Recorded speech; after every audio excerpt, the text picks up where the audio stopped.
شروع اللہ کے نام سے جو بڑا مہربان نہایت رحم والا ہے۔ توسین، یہ قرآن کی اور ایک ایسی کتاب کی آیتیں ہیں جو حقیقت کھول دینے والی ہیں۔ یہ ان مومنوں کے لیے سراپا ہدایت اور خوشخبری بن کر آئی ہے جو نماز قائم کرتے ہیں اور زکوٰۃ ادا کرتے ہیں، اور وہی ہیں جو آخرت پر یقین رکھتے ہیں۔ حقیقت یہ ہے جو لوگ آخرت پر ایمان نہیں رکھتے، ہم نے ان کے اعمال کو ان کی نظروں میں خوشنما بنا دیا، اس لیے وہ بھٹکتے پھر رہے ہیں۔ یہی وہ لوگ ہیں جن کے لیے بڑا عذاب ہے، اور وہی ہے جو آخرت میں سب سے زیادہ نقصان اٹھانے والے ہیں۔ اور اے پیغمبر، بلا شبہ تمہیں یہ قرآن اس اللہ کی طرف سے عطا کیا جا رہا ہے جو حکمت کا بھی مالک ہے اور علم کا بھی مالک۔ اس وقت کو یاد کرو جب موسیٰ نے اپنے گھر والوں سے کہا تھا کہ مجھے ایک آگ نظر آئی ہے، میں ابھی تمہارے پاس وہاں سے کوئی خبر لے کر آتا ہوں، یا پھر تمہارے پاس آگ کا کوئی شعلہ اٹھا کر لے آؤں تاکہ تم آگ سے گرمی حاصل کر سکو۔ چنانچہ جب وہ اس آگ کے پاس پہنچے تو انہیں آواز دی گئی، برکت ہو اس پر بھی جو اس آگ کے اندر ہے اور اس پر بھی جو اس کے آس پاس ہے، اور پاک ہے اللہ جو سارے جہاں کا پروردگار ہے۔ اے موسیٰ، بات یہ ہے کہ میں اللہ ہوں، بڑے اقتدار والا، بڑی حکمت والا، اور ذرا اپنی لاٹھی کو نیچے پھینکو۔ پھر جب انہوں نے لاٹھی کو دیکھا تو وہ اس طرح حرکت کر رہی تھی جیسے وہ کوئی سانپ ہو، تو وہ پیٹ پھیر کر بھاگے اور پیچھے مڑ کر بھی نہ دیکھا۔ ارشاد ہوا، موسیٰ ڈرو نہیں، جن کو پیغمبر بنایا جاتا ہے ان کو میرے حضور کوئی اندیشہ نہیں ہوتا، الا یہ کہ کسی نے کوئی زیادتی کی ہو، پھر وہ برائی کے بعد اسے بدل کر اچھے کام کر لے تو میں بہت بخشنے والا، بڑا مہربان۔ اور اپنا ہاتھ اپنے گریبان میں داخل کرو تو وہ کسی بیماری کے بغیر سفید ہو کر نکلے گا۔ یہ دونوں باتیں ان 9 نشانیوں میں سے ہیں جو فرعون اور اس کی قوم کی طرف تمہارے ذریعے بھیجی جا رہی ہیں۔ حقیقت یہ ہے کہ وہ نافرمان لوگ ہیں۔ پھر ہوا یہ کہ جب ان کے پاس ہماری نشانیاں اس طرح پہنچیں کہ وہ آنکھیں کھولنے والی تھیں تو انہوں نے کہا یہ تو کھلا ہوا جادو ہے، اور اگرچہ ان کے دلوں کو ان کی سچائی کا یقین ہو چکا تھا مگر انہوں نے ظلم اور تکبر کی وجہ سے ان کا انکار کیا۔ اب دیکھ لو کہ ان فساد مچانے والوں کا انجام کیسا ہوا۔ اور ہم نے داؤد اور سلیمان کو علم عطا کیا، اور انہوں نے کہا تمام تعریفیں اللہ کی ہیں جس نے ہمیں بہت سے مومن بندوں پر فضیلت عطا فرمائی۔ اور سلیمان کو داؤد کی وراثت ملی، اور انہوں نے کہا اے لوگوں، ہمیں پرندوں کی بولی سکھائی گئی ہے اور ہمیں ہر ضرورت کی چیز عطا کی گئی ہے، یقیناً یہ اللہ تعالیٰ کا کھلا فضل ہے۔ اور سلیمان کے لیے ان کے سارے لشکر جمع کر دیے گئے تھے جو جنات، انسان اور پرندوں پر مشتمل تھے، چنانچہ انہیں قابو میں رکھا جاتا تھا، یہاں تک کہ ایک دن جب یہ سب چونٹیوں کی وادی میں پہنچے تو ایک چونٹی نے کہا چونٹیوں اپنے اپنے میں گھروں میں گھس جاؤ، کہیں ایسا نہ ہو کہ سلمان اور ان کا لشکر تمہیں پیس ڈالیں اور انہیں پتہ بھی نہ چلے۔ اس کی بات پر سلمان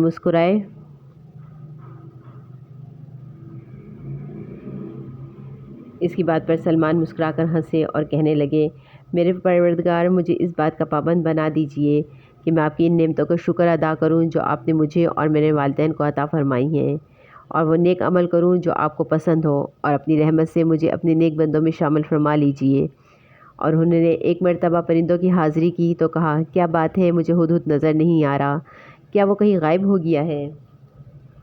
میں اسے سخت سزا دوں گا یا اسے ذبح کر ڈالوں گا، الا یہ کہ وہ میرے سامنے کوئی واضح وجہ پیش کرے۔ پھر ہدہد نے زیادہ دیر نہیں لگائی اور آ کر کہا میں نے ایسی معلومات حاصل کی ہیں جن کا آپ کو علم نہیں، اور میں ملک سبا سے آپ کے پاس ایک یقینی خبر لے کر آیا ہوں۔ میں نے وہاں ایک عورت کو پایا جو ان لوگوں پر باشت کر رہی ہے، اور اس کو ہر طرح کا ساز و سامان دیا گیا ہے، اور اس کا ایک شاندار تخت بھی ہے۔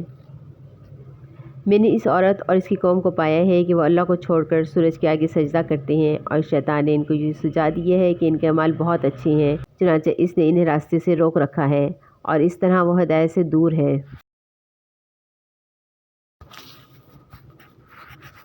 کہ اللہ کو سجدہ نہیں کرتے جو آسمان اور زمین کی چھپی ہوئی چیزوں کو باہر نکالتا ہے، اور تم جو کچھ چھپاتے اور ظاہر کرتے ہو سب کو جانتا ہے۔ اللہ تو وہ ہے جس کے سوا کوئی عبادت کے لائق نہیں، اور جو عرش عظیم کا مالک ہے۔ سلیمان نے کہا ہم ابھی دیکھ لیتے ہیں کہ تم نے سچ کہا ہے یا جھوٹ بولنے والوں میں تم بھی شامل ہو گئے ہو۔ میرا یہ خط لے کر جاؤ اور ان کے پاس ڈال دینا، پھر الگ ہٹ جانا اور دیکھنا کہ وہ جواب میں کیا کرتے ہیں۔ چنانچہ ہدہد نے ایسے ہی کیا، اور ملکہ نے اپنے درباریوں سے کہا قوم کے سرداروں، میرے سامنے ایک باوقار خط ڈالا گیا ہے، وہ سلمان کی طرف سے آیا ہے، اور وہ اللہ کے نام سے شروع کیا گیا ہے جو رحمان ہے، رحیم ہے۔ اس میں لکھا ہے میرے مقابلے میں سرکشی نہ کرو اور میرے پاس تابع دار بن کر چلے آؤ۔ ملکہ نے کہا قوم کے سرداروں، جو مسئلہ میرے سامنے آیا ہے اس میں مجھے فیصلہ کن مشورہ دو۔ میں کسی مسئلے کا حتمی فیصلہ اس وقت تک نہیں کر پاتی جب تک تم میرے پاس موجود نہ ہو۔ انہوں نے کہا ہم طاقتور اور ڈٹ کر لڑنے والے لوگ ہیں، آگے معاملہ آپ کے سپرد ہے، اب آپ دیکھ لیں کہ کیا حکم دیتی ہیں۔ ملکہ بولی حقیقت یہ ہے کہ بادشاہ لوگ جب کسی بستی میں گھس آتے ہیں تو اسے خراب کر ڈالتے ہیں اور اس کے باعزت باشندوں کو ذلیل کر کر چھوڑتے ہیں، اور یہ کچھ یہ لوگ بھی کریں گے۔ میں ان کے پاس ایک تحفہ بھیجتی ہوں، پھر دیکھوں گی کہ ایلچی کیا جواب لے کر واپس آتا ہے۔ چنانچہ جب ایلچی سلمان کے پاس پہنچا تو انہوں نے کہا کیا تم مال سے میری امداد کرنا چاہتے ہو؟ اس کا جواب یہ ہے کہ اللہ نے جو کچھ مجھے دیا ہے وہ اس سے کہیں بہتر ہے جو تمہیں دیا ہے، البتہ تم ہی لوگ اپنے تحفے پر خوش ہوتے ہو۔ ان کے پاس واپس جاؤ کیونکہ اب ہم ان کے پاس ایسا لشکر لے کر پہنچیں گے جن کے مقابلے میں ان میں تاب نہیں ہوگی، اور انہیں وہاں سے اس طرح نکالیں گے کہ وہ ذلیل ہوں گے اور متحد بن کر رہیں گے۔ سلیمان نے کہا اے اہل دربار، تم میں سے کون ہے جو اس عورت کا تخت ان کے تابع دار بن کر آنے سے پہلے ہی میرے پاس لے آئے؟ ایک قوی ہیکل جن نے کہا آپ اپنی جگہ سے اٹھے بھی نہ ہوں گے کہ میں اس سے پہلے ہی اسے آپ کے پاس لے آؤں گا، اور میں اس کام کی پوری طاقت رکھتا ہوں اور ایماندار بھی ہوں۔ جن کے پاس کتاب کا علم تھا وہ بول اٹھے میں آپ کی آنکھ جھپکنے سے پہلے ہی اسے آپ کے پاس لے آتا ہوں۔ چنانچہ جب سلمان نے وہ تخت اپنے پاس رکھا ہوا دیکھا تو کہا یہ میرے پروردگار کا فضل ہے تاکہ وہ مجھے آزمائے کہ میں شکر کرتا ہوں یا ناشکری، اور جو کوئی شکر کرتا ہے تو وہ اپنے ہی فائدے کے لیے شکر کرتا ہے، اور اگر کوئی ناشکری کرے تو میرا پروردگار بے نیاز ہے، کریم ہے۔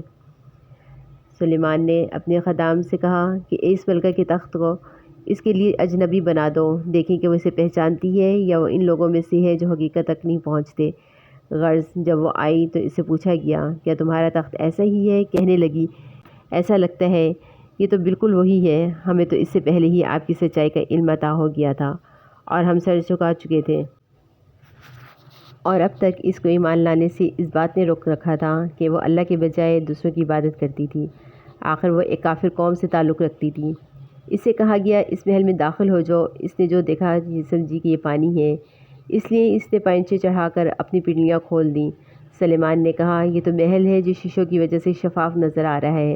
ملکہ بول اٹھی میرے پروردگار، حقیقت یہ ہے کہ میں نے اب تک اپنی جان پر ظلم کیا ہے، اور اب میں نے سلیمان کے ساتھ اللہ رب العالمین کی فرمانبرداری قبول کر لی ہے، اور ہم نے قوم سمود کے پاس ان کے بھائی صالح کو یہ پیغام دے کر بھیجا کہ تم اللہ کی عبادت کرو، تو اچانک وہ دو گروہ بن گئے جو آپس میں جھگڑنے لگے۔ صالح نے کہا میرے قوم کے لوگ، اچھائی سے پہلے برائی کو کیوں جلدی مانگتے ہو؟ تم اللہ سے معافی کیوں نہیں مانگتے تاکہ تم پر رحم فرمایا جائے؟ انہوں نے کہا ہم نے تو تم سے اور تمہارے ساتھیوں سے برا شگون لیا ہے۔ صالح نے کہا تمہارا شگون تو اللہ کے قبضے میں ہے، البتہ تم لوگوں کی آزمائش ہو رہی ہے۔ اور شہر میں 9 آدمی ایسے تھے جو زمین میں فساد مچاتے تھے اور اصلاح کا کام نہیں کرتے تھے، اور انہوں نے آپس میں ایک دوسرے سے کہا تھا کہ سب مل کر اللہ کی قسم کھاؤ کہ ہم صالح اور اس کے گھر والوں پر رات کے وقت حملہ کریں گے، پھر اس کے وارث سے کہہ دیں گے کہ ہم ان گھر والوں کی ہلاکت کے وقت موجود ہی نہ تھے، اور یقین جانو ہم بالکل سچے ہیں۔ انہوں نے یہ چال چلی اور ہم نے بھی ایک چال اس طرح چلی کہ ان کو پتہ بھی نہ لگ سکا۔ اب دیکھو کہ ان کی چال بازی کا انجام کیسا ہوا کہ ہم نے انہیں اور ان کی ساری قوم کو تباہ کر کے رکھ دیا۔ چنانچہ وہ رہے ان کے گھر جو ان کے ظلم کی وجہ سے ویران پڑے ہیں۔ یقیناً اس واقعے میں ان لوگوں کے لیے عبرت کا سامان ہے جو علم سے کام لیتے ہیں، اور جو لوگ ایمان لائے تھے اور تقوی اختیار کیے ہوئے تھے ان سب کو ہم نے بچا لیا، اور ہم نے لوط کو پیغمبر بنا کر بھیجا، جبکہ انہوں نے اپنی قوم سے کہا تھا کہ کھلی آنکھ سے دیکھتے ہوئے بھی بے حیائی کا یہ کام کرتے ہو۔ کیا یہ کوئی یقین کرنے کی بات ہے کہ تم اپنی جنسی خواہشیں کے لیے عورتوں کو چھوڑ کر مردوں کے پاس جاتے ہو؟ حقیقت یہ ہے کہ تم بڑی جہالت کے کام کرنے والے ہو۔